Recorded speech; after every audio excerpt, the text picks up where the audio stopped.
di mana negara anggotanya beroperasi dalam serikat pabean dan pasar tunggal dengan keseragaman sistem hukum dan peraturan.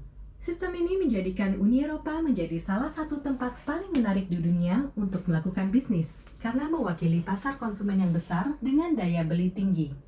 Uni Eropa juga telah menjadi pemain terbesar di kancah perdagangan global, serta menjadi investor utama dunia dan tujuan global teratas dari penanaman modal asing atau PMA.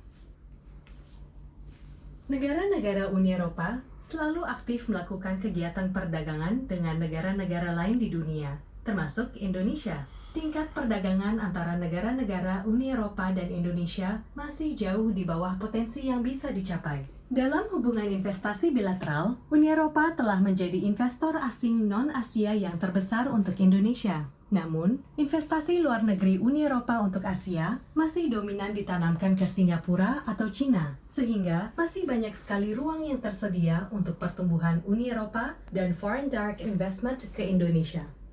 Ini adalah peluang berharga yang belum tereksplorasi untuk Indonesia, terutama karena perusahaan-perusahaan Uni Eropa berinvestasi di sektor-sektor bernilai tambah tinggi, serta sangat mementingkan tanggung jawab sosial perusahaan dan mendorong praktik bisnis yang berkelanjutan.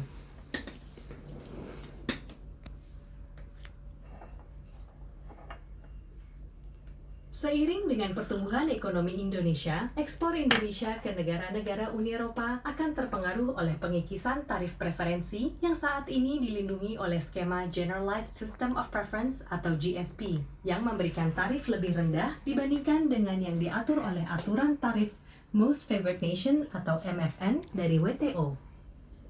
Saat ini, lebih dari separuh kegiatan ekspor Indonesia ke negara-negara Uni Eropa masih menikmati tarif preferensi. Akan tetapi, begitu Indonesia secara stabil meraih status sebagai negara berpendapatan menengah ke atas, Indonesia akan kehilangan status preferensi tarifnya dari Uni Eropa secara otomatis. Ini akan mempengaruhi daya saing Indonesia dibandingkan negara-negara tetangga, khususnya mereka yang memiliki perjanjian perdagangan bebas dengan Uni Eropa.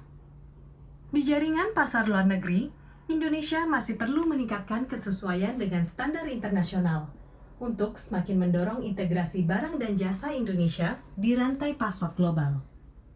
Selain itu, Indonesia juga perlu memiliki tenaga kerja yang kompetitif, mengembangkan sektor jasa, membangun lebih banyak akses ke layanan bisnis berkualitas tinggi, menyerap keterampilan tenaga kerja dari negara-negara lain untuk meningkatkan daya saingnya, serta mengurangi hambatan-hambatan yang muncul dalam proses ekspor dan impor produk-produk manufakturnya. Di sisi lain, iklim investasi di Indonesia perlu diperkuat dengan deregulasi dan harmonisasi kebijakan sehingga biaya berbisnis lebih efisien. Kebijakan yang lebih transparan,